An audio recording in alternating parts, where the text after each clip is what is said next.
porque todo lo que están haciendo con los niños es aberrante, monstruoso, y además estaría directamente en lo que podemos llamar y hemos llamado siempre corrupción de menores. Eso es ni más ni menos lo que están haciendo. Curro Contreras, a mí me gustaría que él hablara un poco en el tiempo que nos queda sobre este asunto, porque él conoce mucho mejor que yo el tema y además lo ha expuesto maravillosamente bien en su último libro, que es contra el totalitarismo blando. Contra el totalitarismo blando, el libro que, por cierto, para estos días que nos quedan de un cierto relajo, os recomiendo vivísimamente Contra el totalitarismo blando de Francisco José Contreras. Curro para los amigos, si nos permites. Muchas gracias, por supuesto. Y muchas gracias por la promoción del libro. Bueno, sobre la ley habría tanto que decir. Lo fundamental es que vamos teniendo el precedente internacional, lo que se ha experimentado ya en otras sociedades, los resultados que ha tenido. Por ejemplo, en Gran Bretaña se ha multiplicado por 44 en 10 años, un incremento del 4.400%, el número de preadolescentes y adolescentes que piden la transición al otro sexo, ¿no? En Suecia se ha multiplicado por 15 en 10 años. En Estados Unidos, en solo 2 años, 2016 y 2017, se multiplicó por 4 el número de chicas que pedían la transición, lo cual es muy significativo no solo por la magnitud de las cifras, sino también por el hecho de que afecta a chicas. Es que lo que ellos usan como coartada para toda esta revolución antropológica es nada menos que la negación de la binaridad sexual humana, es el fenómeno patológico y extremadamente infrecuente de la disforia de género, síndrome de Harry Benjamin, que está descrito como un trastorno psicológico por la Organización Mundial de la Salud, o estaba descrito porque ahora los activistas han conseguido que ya se despatologiza, ¿no? Desde los años 60 estaba descrito como un trastorno muy raro, muy infrecuente, 1 de cada 10.000 individuos, y que afectaba solo a chicos. O sea, 1 de cada 10.000 chicos se sentía incómodo en su cuerpo masculino. Parece que está relacionado con fallos en la secreción de testosterona en la gestación del feto. Los testículos se desarrollan muy pronto, en la semana 7, empiezan a segregar testosterona, esa testosterona impregna el cerebro y se falla esa secreción, te sale un chico que es, digamos, orgánicamente masculino, pero psicológicamente femenino, un cerebro, digamos, más feminizado, ¿no? Bueno, y de eso, además de la incidencia extremadamente baja, ocurría con un 80-90% de los casos, se solucionaba de manera natural en la pubertad. En la pubertad el cuerpo del chico se inunda de testosterona, eso soluciona los problemas de identidad sexual.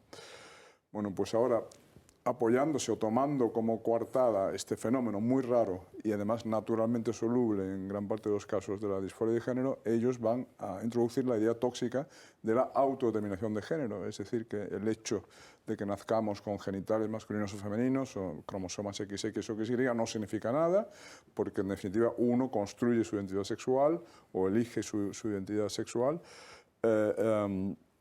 sin estar predestinado por la naturaleza. Esto puede ser una exageración, pero por eso me he traído aquí, en fin, párrafos concretos de la ley. Está consagrado en la ley, esto se va a enseñar a nuestros niños.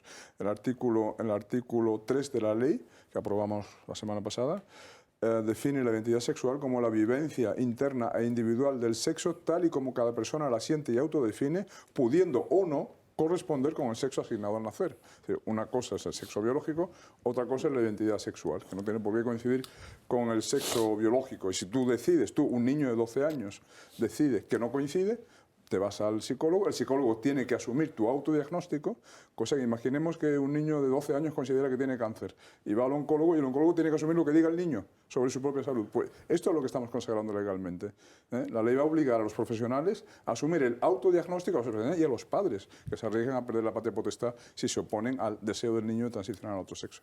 A aceptar el autodiagnóstico de un preadolescente o un adolescente, ¿no? Y bueno, el artículo 38, imagino que lo explicarían ayer en el programa que dedicasteis, me parece, anoche al tema de la ley trans, pero el artículo 38 permite que a partir de los 14 años, con apoyo de los padres representantes legales, incluso a partir de los 12 en algunos casos, si el juez aprecia madurez y estabilidad en la voluntad suficiente, un niño pueda pedir la modificación de su sexo registral. Y algunos dirán, bueno, ¿qué más da? Simplemente cambiar el registro civil y se puede volver a cambiar después. No, es decir, nunca queda la cosa en la mera modificación del sexo registral. Eso se llama transición jurídica, pero la transición jurídica le sigue que casi inevitablemente la transición social, es decir, cambia el nombre, cambian los pronombres que se utilizan para designar a esa persona, cambia su indumentaria, etcétera. En el colegio ya no se dirigirán a él como chico, y sino cambia como también chica. cómo le afectan las leyes. Cambia cómo afectan las leyes y después sigue la transición farmacológica, que significa que se empieza a hormonar a esa persona de 12 o 14 años con hormonas de sexo opuesto. Primero se le bloquea la pubertad para que no tenga lugar esa solución natural de la disforia de género a la que decía antes. Con la pubertad se te llena tu cuerpo de la hormona de tu verdadero sexo y eso soluciona los problemas. Bueno, ahora ya no va a ocurrir porque precisamente le van a dar bloqueadores de la pubertad que impiden eso, ¿no? E impiden que al chico le salga el bigote o hacen que a la chica le salga el bigote. Y después las hormonas del sexo opuesto, para empezar a desarrollar caracteres sexuales secundarios del sexo contrario. Y eso es la transición farmacológica. Finalmente, la culminación en la transición quirúrgica, que es la mutilación de un cuerpo sano, con lo que eso implica de agresión brutal al organismo y de condenarse de por vida a la hormonación, porque claro, cada una de tus células va a seguir siendo masculino o femenino, entonces tienes que engañar al organismo mediante la hormonación constante con un montón de contraindicaciones sanitarias, engañar al organismo hasta el final de tu vida para que mantenga los caracteres sexuales del sexo opuesto. Bueno, esto no, vamos a ver, puede tener sentido en adultos mayores de edad que, informados de las contraindicaciones de todo esto, de lo que implica para la vida de una persona, pese a todo, padezcan una disforia de género persistente desde la infancia, etcétera, y vean en eso la solución, bueno, pues... Pero también hemos visto como en muchas ocasiones esa disforia de género no desaparece con la cirugía. No, claro, porque pues ya se están dando casos de destransición. De hecho, hay asociaciones de destransicionadores en Estados Unidos, de personas que han comprendido que la solución no era el cambio de sexo. Sí, pero físicamente y mentalmente es irreversible. Un adolescente que se siente mal, ¿y quién no se ha sentido mal en la adolescencia? ¿Quién no ha tenido problemas de baja autoestima? Que estás desconcertado por los cambios en tu cuerpo, que no te aceptan en tu grupo de amigos en el colegio o en tu familia, o lo que sea. Un adolescente que tiene problemas de otro tipo se le va a hacer creer que su problema consiste en estar atrapado en el cuerpo equivocado y que puede solucionarlo mediante la transición a otro sexo. Eso es lo que eso explica esa explosión que dije antes de casos del 4.400%. Claro. Eso y los euros que cuesta la cosa, ¿no? Bueno, y también se desarrolla toda una industria, claro. Están surgiendo como hongo las clínicas de género. En Estados Unidos salían $60.000. Entonces, $60.000 ayuda mucho a que te animen a una operación, si eres el que opera. Sí, bueno, y además todo esto va a estar cubierto por la sanidad pública, con lo cual al final es el contribuyente el que está financiando. Entonces ya es un chollo. Todo este disparate, ¿no? Pero en fin, más allá del tema económico, aquí lo terrible es el daño que se va a hacer a tantos jóvenes. Y los vemos en otros países y nos estamos encaminando al mismo precipicio. Bueno, simplemente porque la izquierda necesita descubrir constantemente nuevas minorías oprimidas de las cuales presentarse como redentora, ¿no? Pero me ha llamado la atención los datos que te dabas al principio de la explosión, ¿no?, de casos que se está produciendo en muchos países occidentales.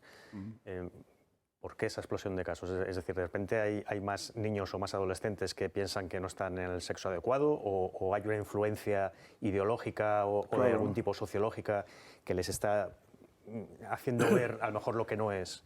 Es un fenómeno de contagio y de adoctrinamiento.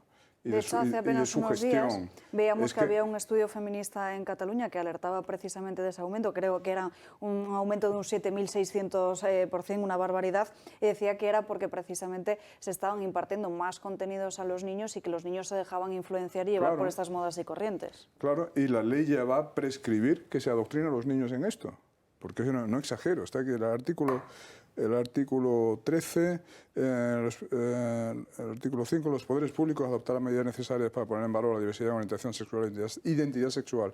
Allí donde digan identidad sexual estamos hablando de esto, cuidado. Y el artículo 20, inclusión entre los aspectos básicos del currículo en las distintas etapas educativas del conocimiento y respeto a la diversidad sexual. Incluye la noción esta de que la identidad sexual no tiene por qué coincidir con el sexo biológico. Se va a adoctrinar a los niños en esto. Claro. Lo que dije antes, en la preadolescencia uno tiene problemas emocionales y psicológicos de todo tipo. Si te están diciendo que la causa de tus problemas puede ser el estar atrapado en un cuerpo equivocado, pues caes fácilmente en la tentación de como solución a tu malestar y también como oportunidad para, digamos, llamar la atención y ser alguien en esta vida, ¿no? Porque automáticamente pasas a ser una estrella. Es que hay todo un fenómeno de alentamiento de esto y de celebración de esto en las redes sociales, por ejemplo, los canales de YouTube. Muchas chicas se deciden al cambio de sexo influidas por canales de YouTube que les dice lo maravilloso que es la transición y cómo de pronto eres alguien, de pronto eres un héroe de la liberación trans. No hemos querido, Curro, presentar imágenes explícitas de en qué consisten las dos cirugías, en la que se amputa el pene y la de que la faloplastia, en la que se construye un pene. Tal. No hemos querido presentar esas imágenes porque son excesivamente brutales. Sí, porque además extraen tejido del antebrazo. Sí, de hecho, uno de los testimonios del documental que el hueso queda descubierto, ¿no? Efectivamente. Pero bueno, ¿cómo quedan esos órganos reconstruidos o deconstruidos? Bueno, en fin, preferimos no enseñarlo, pero pueden ustedes imaginar que estamos hablando de algo que se presenta como romántico, un canto a la libertad, qué bien, por fin me voy a sentir, tal. Créanme que no hay nada de eso. Y ayer una persona que se llama Sandra, a la que le hemos hecho esa entrevista, nos lo explicaba con muchísima precisión por qué él ha sufrido esa cirugía. En fin. Y además otra cosa gravísima que se nos va a quedar hoy en el tintero de esta ley trans es que va a llevar a un discurso único, porque cualquiera que diga una opinión contraria será sancionado o castigado. Transfobia. Contra el totalitarismo hablando, créanme, léanse este libro de Curro Contreras, difúndanlo, porque van a tener, no como hay ahora pocas ideas pero confusas, van a tener bastantes ideas y muy claras.